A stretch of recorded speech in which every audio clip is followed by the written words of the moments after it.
بسم اللہ الرحمن الرحیم۔ امام علی علیہ السلام کی خدمت میں ایک عورت آئی اور دست ادب کو جوڑ کر عرض کرنے لگی، یا علی، ہمارے گھر میں کوئی برکت نہیں، صرف پریشانیاں ہی پریشانیاں ہیں۔ لگتا یوں ہے کہ اللہ نے ہمیں بھلا دیا ہے۔ بس جیسے ہی یہ اس عورت نے کہا تو امام علی علیہ السلام نے فرمایا، اے عورت، یاد رکھنا، میں نے اللہ کے رسول سے سنا کہ جب رات اپنے اختتام کو آ جاتی ہے تو اللہ رزق کے فرشتوں کو زمین کی طرف بھیجتا ہے اور یہ فرماتا ہے کہ ہر گھر میں میرے بندوں کے لیے رزق تقسیم کر کے آؤ،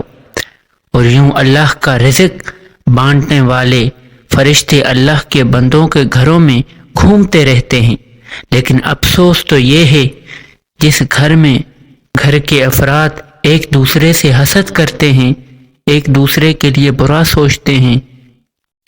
اس گھر میں داخل تو ہوتے ہیں لیکن اللہ کی برکت، رحمت اور رزق اس گھر میں تقسیم نہیں کر پاتے، کیونکہ جہاں لوگوں کے دلوں میں ایک دوسرے کے لیے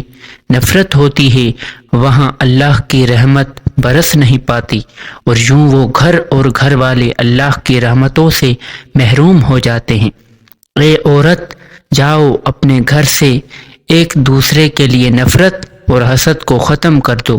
اللہ کی برکت اور رحمت تمہارے گھر میں داخل ہو جائے گی۔ ہمارے